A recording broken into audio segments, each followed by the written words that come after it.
मिरची घेतलेली दुबळी, त्याला वाटण काढायचे. लसूण घेतलेला आहे आणि खोबरंही बारीक करून घेतले असं चिरून. आणि त्याच्यामध्ये आता मिरची टाकायची, जसं तिखट लागते तसं.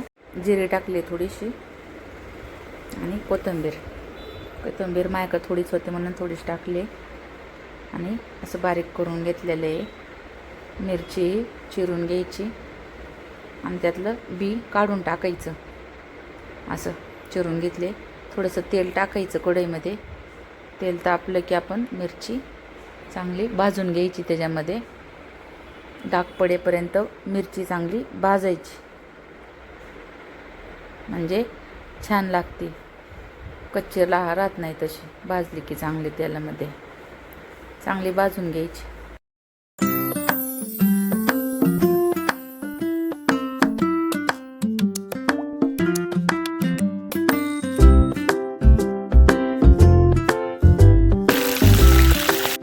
मिरची काढून घ्यायची आणि लगेच त्याच तेलामध्ये मोहरी टाकले, थोडीशी जिरी टाकले फोडणीला.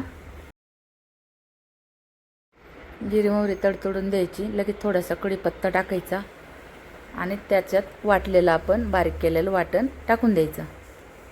तेलामध्ये छान परतून घ्यायचं. वाटण चांगलं परतून घ्यायचं. त्याच्यामध्ये थोडासा हळदही टाकायचे. परतून झालं की आपण वाटण त्याच्यामध्ये थोडंसं लाल तिखटही टाकले मी, का तर मिरची जास्त तिखट नव्हती. खूप छान लागतं. त्याच्यामध्ये परतून झालं की मिरची आपण त्याच्यामध्ये टाकून द्यायची. आता मिरची ही परतून घ्यायची मसाल्यामध्ये आणि परतून झालं की